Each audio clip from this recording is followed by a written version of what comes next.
Hey, this is Josh and Caleb, my 5-month-old little boy, who, in an age when everybody's at home quarantine and everybody's a televangelist these days, Caleb decided he'd have his first shot at it.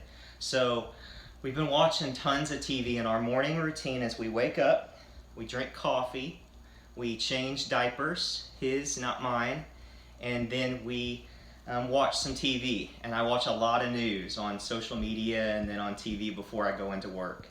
And so I will confess this morning, as I watched news, it hit me and it really scared me.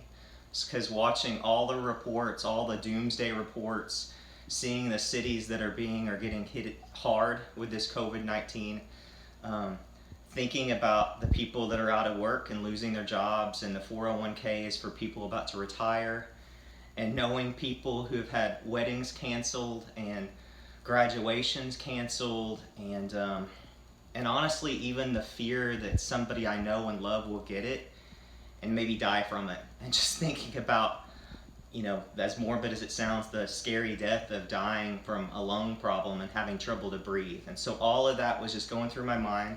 And then we remembered a story in the Bible. So Caleb this is his first time being a televangelist, okay? So in Numbers 14, there's a story about Josh and Caleb, coincidentally. And so it's the story about how when Moses delivered the Israelites out of Egypt, and they were promised a promised land, Canaan, a land flowing with milk and honey, and they went through the Red Sea, and they came to that land, and so Moses sent 12 spies into the land, the leaders of the 12 tribes, to check it out for 40 days and decide when and how they could get in there. And so they checked it out, and they came back to report to the whole group of Israelites standing there, and Moses and Aaron, and 10 of them said, they are too huge, we can't do it. They gave a bad report. They said, their walls are fortified, we look like grasshoppers, they look like giants, we can't do it. But there were 2 guys, Josh and Caleb, who said, you know what? Caleb said the words, the Lord is with us, he will lead us to the land, do not be afraid. And Josh said, yeah, that's true. And so what happened was, we know the story, everybody believed the 10 who had the negative doomsday report, and they waited. They walked in the wilderness for 40 years until they came back to the promised land and they were let into the land of Canaan. And so we feel like this is a Josh and Caleb moment in the world today, where looking at the reports, it's not that the report of the 10, the negative report, has bad data.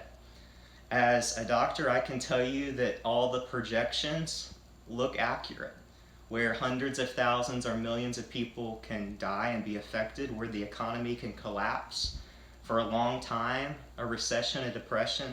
All that stuff is accurate.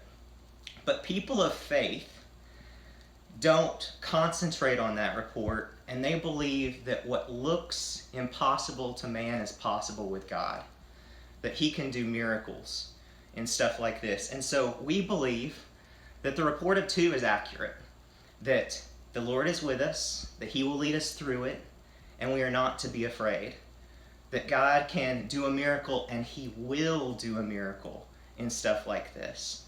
And so that's the story that I want to tell my little guy years from now, when he can believe, is how God changed what looked impossible into something amazing. How this pandemic happened and everybody thought this would happen, and then all of a sudden God showed up on the scene. And I'm going to tell him that even though Jesus is our Savior, he's also our healer. And he heals people, he heals people's checkbooks and economies, and he heals people's bodies. And so I wholeheartedly believe that even though Caleb didn't say that they weren't giants, he, like David, said, I can defeat the giant. Right, buddy? Yeah. God can defeat the giant, and he does miracles. Now, I don't know how he's going to do it, and I do believe that it's super wise to social distance and shelter in place and quarantine, right? We've been having a good time together playing. So staying in the house, and this God can change a problem into a possibility, and maybe even in the midst of being in the house and watching social media, There's people that discover God and Jesus for the first time and come to meet him for the first time. I believe that can happen. That he can do even good things where God didn't cause this crisis, but he can use it. Right, buddy? And I also believe that maybe God uses a miracle drug. That would still be a miracle.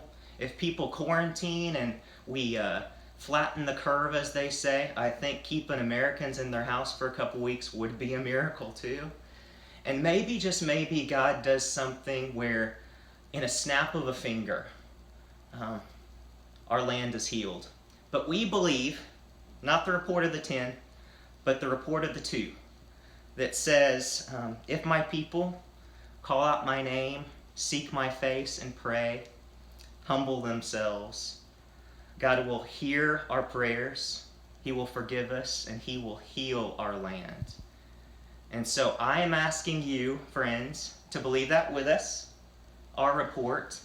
And I am going to try from this day forward, I'm not going to stop watching the news or seeing the report, but every time I hear the report of the 10, I'm going to speak back the report of faith, which is believing that God is still in control. I'm going to pray rather than fear. And I am going to believe that the Lord is with us, that he will see us through it, and that we are not to be afraid. And that is Josh and Caleb with our report.